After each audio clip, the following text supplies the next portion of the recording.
Chris Ryan's here. He's author of Sex at Dawn, How We Mate, Why We Stray, and What It Means for Modern Relationships. So Dan Savage has described your book, Sex at Dawn, as the single most important book about human sexuality since Alfred Kinsey unleashed sexual behavior in the human male on the American public in 1948. You're going to tell me that monogamy is not the way to go?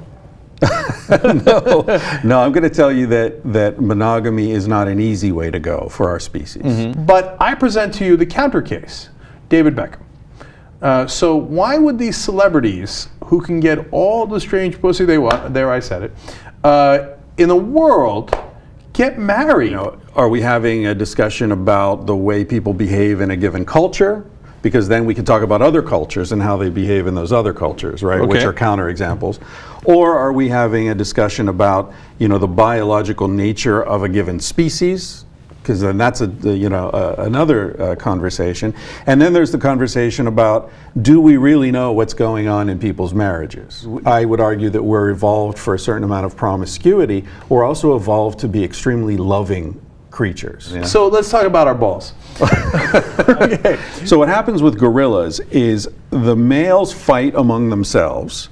The dominant alpha male takes control of the harem of females, and he's the only male who's going to have sex with those females. That the other males awesome. Are kicked out. Sounds awesome if you're the alpha male. You kidding me? Yeah. Now here's the thing, alpha male. Gorillas' penises are about that long. Oh, all right, yeah. like this.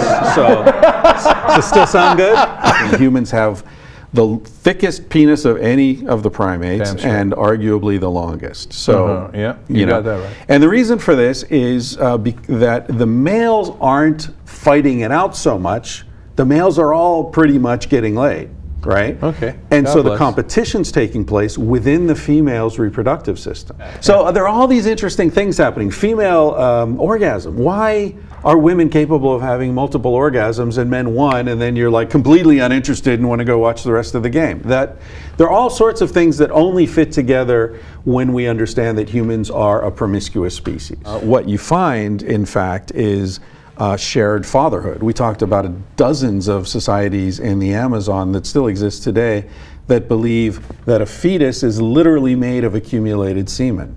Mm-hmm. So they don't even have this idea, one sperm cell, one egg. You know, Darwin didn't know that one sperm cell and one egg could fertilize. This idea that a woman belongs to a man really comes about with the advent of agriculture, when you have property that men are concerned about passing down to their sons.